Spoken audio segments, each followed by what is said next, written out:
I can say with crowdsourcing, it's something we've been thinking a lot about in the city of Pittsburgh, because we as a city rely so much on 311 request data.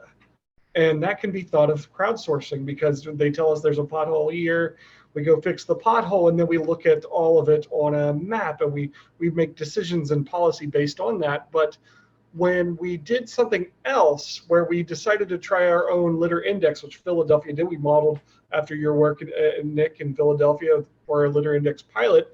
And we said, we're going to go ourselves and survey each of these streets and see how much litter there is.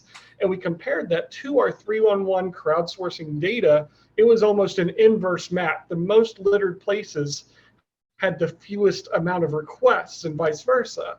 And so when you're crowdsourcing data, if you're putting that on a map, you may not see where the problem is. You're just seeing where the most engaged people are.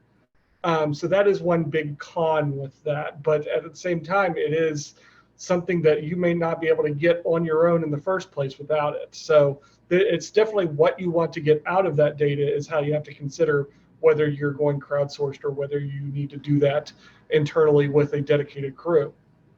And I'd say, Chris, this, we had the same exact thing happen in Philadelphia, the same exact thing that was told us. And I think that's why, we have the analyze and engage sides of the Litterati platform. Is like, sometimes it's not an either or, it's an and. You need both of them to do that. So that's really interesting. And then also Allison did the whole, during COVID thing, like these virtual cleanups, like this could be a bigger future for this. And, I guess that's Miho, what do you think of that with, the work that you're doing?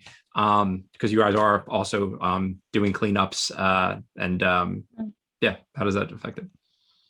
Yeah, I would say, echoing Allison about making it fun and engaging. And I think it's a really great gateway to activism is what we call it. And so I think a lot of folks may see Surfrider at beach cleanups, and that's kind of their initial entryway, and making it an opportunity to build awareness about the issue, and also making sure that these volunteers know that the importance of the data that they're collecting, because I think it's also important to kind of minimize the barriers. So they're collecting all the wonderful information on data cards, and then if we're asking them to upload it to our database, then we need to make sure that it's clear and it's easy, and they know that what is going to happen with this data. And so they're excited and they're engaged, and they continue to come back.